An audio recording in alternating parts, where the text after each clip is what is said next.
To know where we are going is not walking by faith. We have a generation that can't go anywhere without GPS and their little maps app. Is it not right? We have people who can't get from point A to point B. Even across town, they can't find the local grocery store. Starbucks has to be on the way for them to even realize one exists. Really. We walk blindly, we walk by faith, not by sight. God is the one that declares the end from the beginning. Don't get it mixed up. God's not going along here writing this thing as we go along with him. He declares the end from the beginning. That's why I told you earlier, and God says this about you as well. There's a book that is written about you. He's not writing the story of your life. It's not something he's going to have to guess about and accidentally have look at that. Yeah, boy, that sounds good. I'll write that. Yeah, God doesn't have accidents. There's no coincidences with God. He wrote the book about your life before you were ever thought of. By all of us. Of course, he thought. Okay. We walk by faith, not by sight. God declares the end from the beginning. He has already declared and spoken and decreed your life from its beginning. He is at the beginning with you. He's at the end waiting on you. And he is the beginning and the end. And he is at the beginning to walk with you through all the seasons of your life. He is at the end preparing a place for you. Where you're going, he's already is. Where you've been, he's already is. And where, I didn't say where you've been, he was there, or where no. I said where you, y'all didn't catch that. Come on, get with me. He is at the beginning to walk with you through all the seasons of your life. He is at the end preparing a place for you. Where you are going, he already is. Where you have been, he already is. And where you are right now, he is, because he is the I am.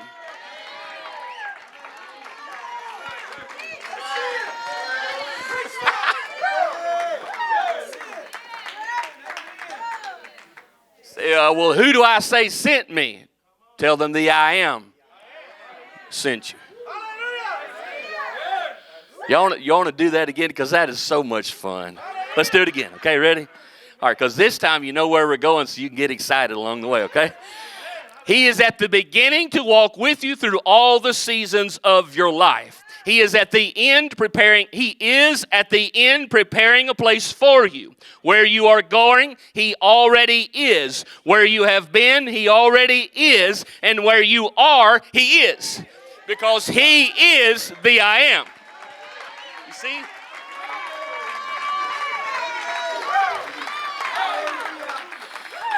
And if you want any proof that Jesus Christ is God manifest in the flesh,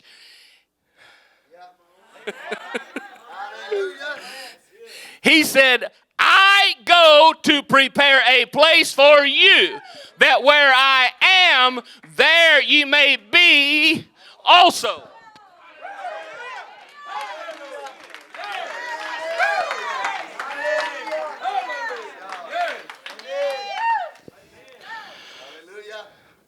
Sit down. Isaiah 46, 9 through 11. Remembering the former things of old, for I am God and there is none else. I am God and there's none like me, declaring the end from the beginning, from ancient times. The things that are not yet done, saying, my counsel. Remember the counsel of God, 24 elders.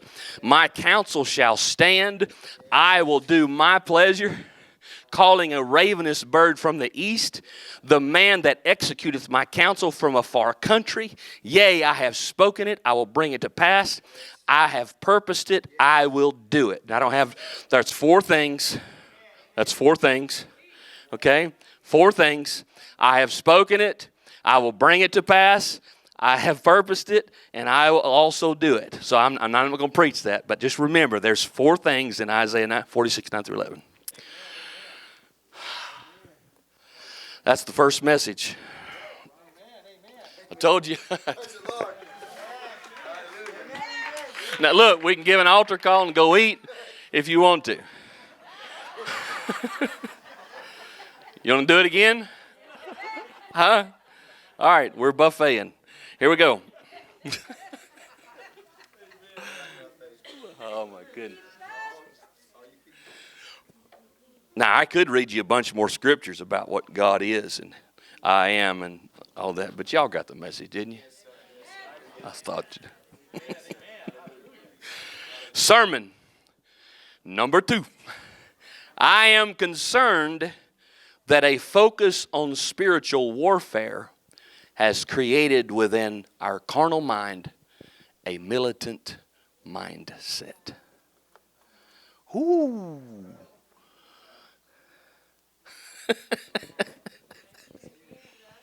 Hallelujah.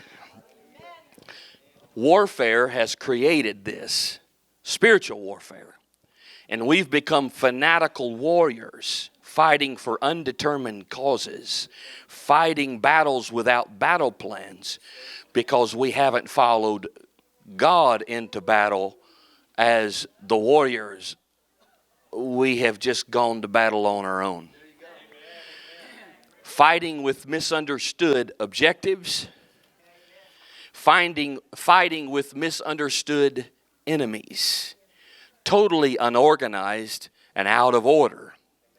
Now, I'm giving you this explanation so that you will know the next time in the battlefield of the mind, that's the soul, the next time that you're fighting a battle, that you will come to understand whether it is a battle that God's fighting for you or a battle you're trying to fight on your own.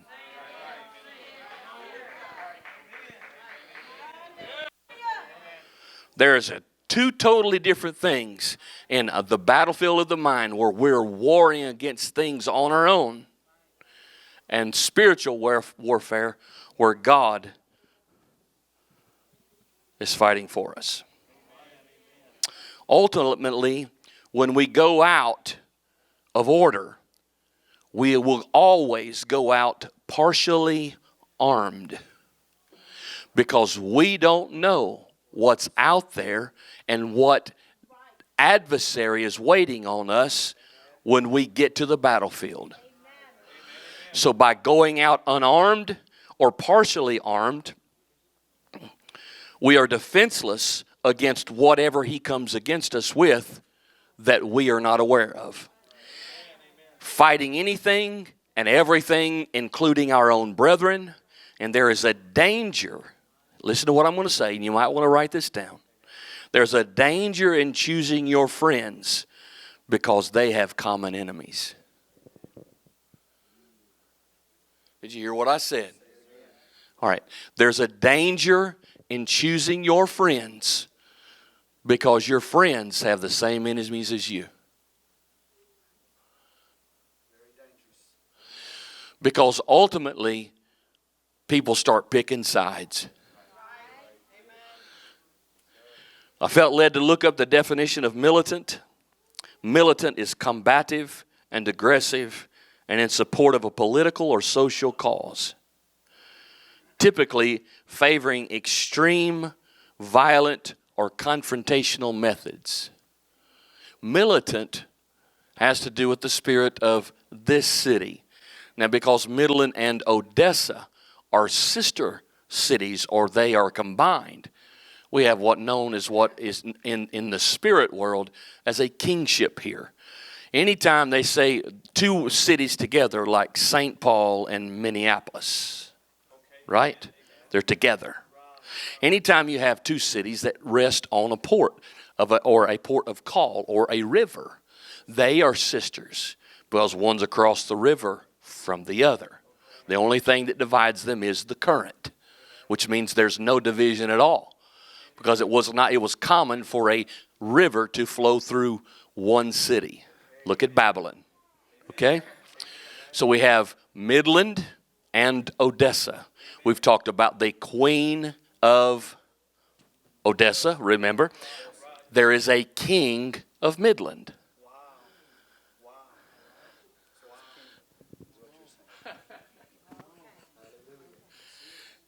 That's the reason there's so much spiritual warfare here, because it's not just one principality, but it is a kingdom.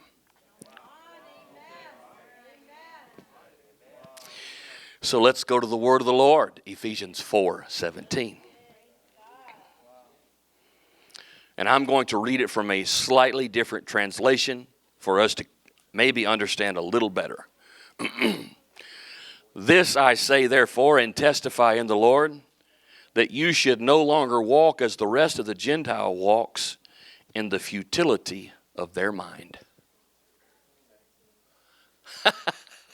He's saying, now I know you guys are Gentiles, but all the other Gentiles just walk around and they dream up everything, all kinds of stuff, and they come up with things in their mind, and they're fighting battles that don't even exist, and they'll recruit you to fight battles with them that you don't have any, you don't even know where you're going. Okay, it's futile. Okay, so therefore, and I say, and therefore, and testify in the Lord, that you should no longer walk as the rest of the Gentiles walk. So because of the kingdom that is in this area, we don't walk around looking for fights. Amen. Hallelujah. At the very heart of our ministry, and I say our ministry because I am married, and it's me, my wife, and God. At the very heart of our ministry, I want to instruct and encourage. And I want to encourage you this morning not to walk in the futility of your mind. Okay? In order to do this, you must have a personal relationship with our Creator. He's never far, and your ego is the primary interference in developing a relationship with a Creator. The ego is in the business of self-preservation. It is the old man who thinks he should be at the center of your being. The ego would have the heart to be weak and the mind to run the show.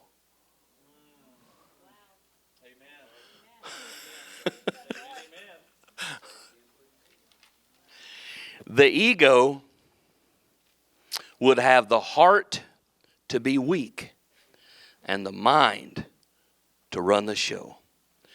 That is the reason that we walk humbly and circumspectly before God. But even more so in the kingdom of God, in the kingdom of Odessa and Midland. Did you catch that? Humbly here.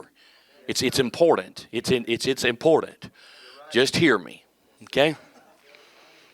The heart is where your spiritual connection lies.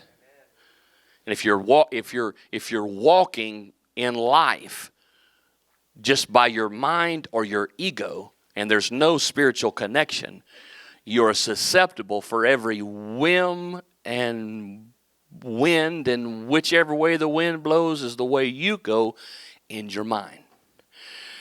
When you give the mind power, it will move you towards judging and analyzing. That analyzing, analytical.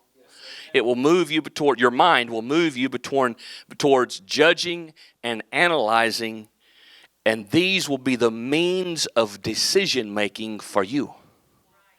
And that is dangerous for your future. Pastor talked about our eternal home. But not just dangerous for our future in our eternal home, it's dangerous in our walk here. Because we enter a cycle of wilderness pig pen. Remember last night? Okay. The mind operates under the law of scarcity. You might want to write that down. Our carnal mind, which is the enemy of God, Paul says it is enmity against God. That is the enemy. Our carnal mind is the enemy of God. It operates under the law of scarcity. The ultimate result of this unbelief is a war in the mind.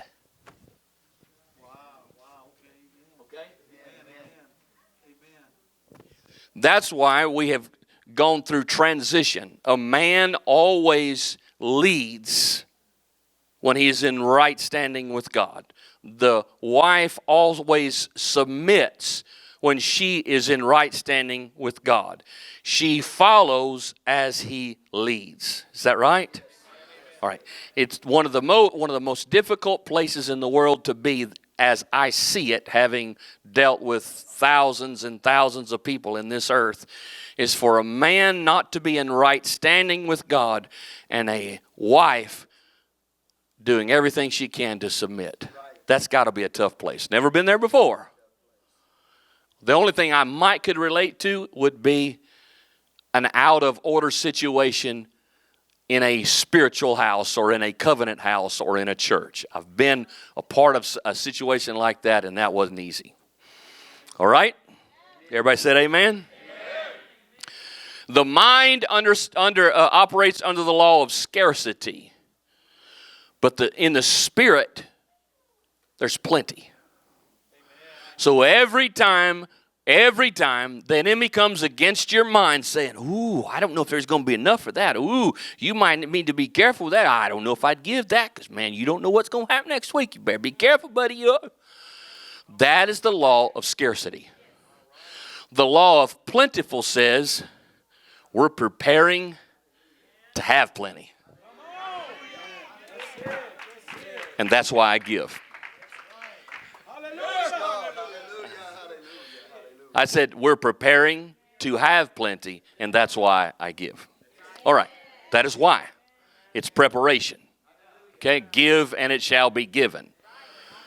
Not only will it be given to you, but it'll be pressed down, shaken together, and running over. Will men keep into your bosom? It doesn't. All right, do y'all know God will bless you? Do y'all know God will use men to bless you? Okay.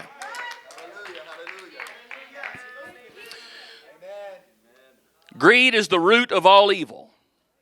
Okay? Money is not the root of all evil. The love of money is the root of all evil. Greed. That's right. Remember, I was here last time. Did we talk about morally neutral money? Yes. We did. Money's morally neutral, right? It's either bad or good. Depends on who's got it.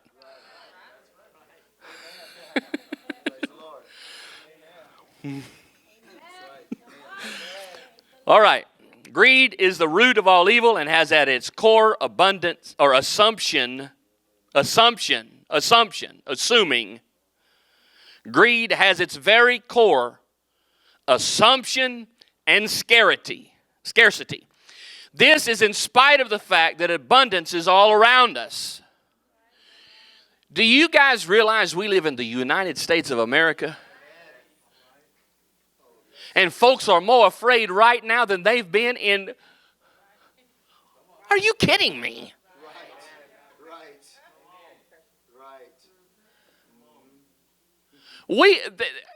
Tell me, is there anything you guys, does anybody need anything this morning? I want you to be honest with me, as honest as you can. Do you have any needs this morning? Like major needs. When you go home, are they going to be standing? Come on, be honest now.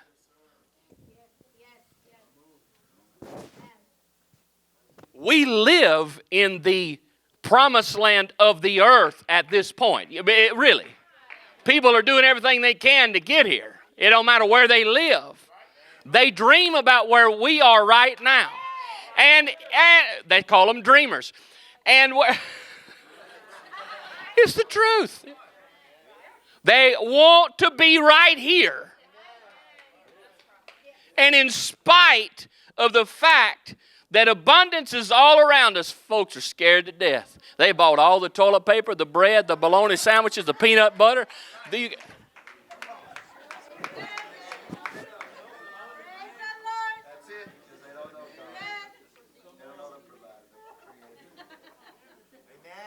did. Have y'all tried to buy any toilet paper lately? Do you guys realize that there's toilet paper plants all over the United States and trees are still growing? They're still cutting them down, making pulp out of them. They're still making toilet paper, guys.